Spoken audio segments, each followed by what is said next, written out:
Yes, it is. Okay, ready? Yep. Put a smile on that pretty face. Hi, folks. It is Lori Hollander here, Bob Hollander as well. and it is Q&A Thursday, and we were asked a question. Actually, we're asked this often. Mm-hmm. Should I leave my marriage or relationship? Mm. And before we really go into it, Bob, I just want to say, if ever anybody feels like they are in danger physically or severely emotionally, Right. then the answer is yeah, you should leave at least to get some distance, be safe, and then figure out what to do. Now, there's sometimes that people are don't even recognize it. They have been emotionally or physically abused before.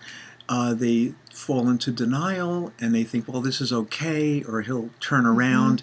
This is where you ask your friends or a therapist, like, they can give you a more objective opinion and be more real about the risk involved. Right. And if you need to reach out, call.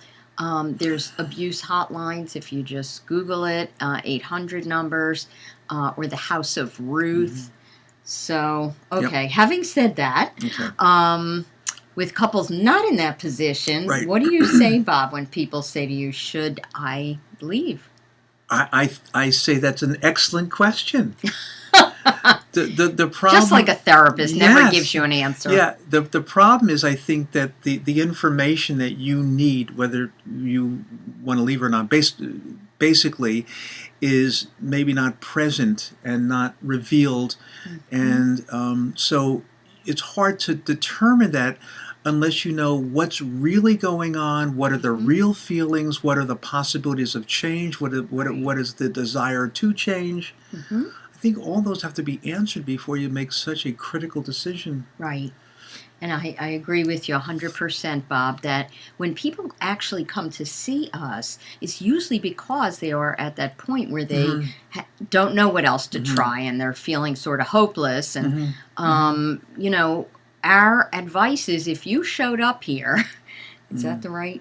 Showed up here, Right? then there must be at least a small chance in your mind that the relationship can continue. And we always recommend that people give their marriage an opportunity in therapy and with some guidance before they make that big decision, because it is the biggest decision you ever make in your life, except for having children. Yeah. I just want to say that sometimes I see two people who had that core kind of neural primal connection, and then life happens and there's a distance and there's perceptions that grow, and they have a mind of their own about the other person and this relationship, whether they're happy or not. There still is that core in there, and sometimes they don't even know it. And when you start working on the difficulties and seeing what the separation is about, sometimes they relocate that and they can feel the hope, because they do feel that primal feeling that they have towards each other again. Yes.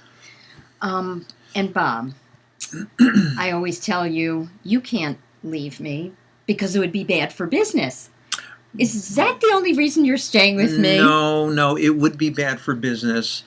But I am reminded of that basic connection that we have, even in the worst of times. And I think that's a difference. Yes.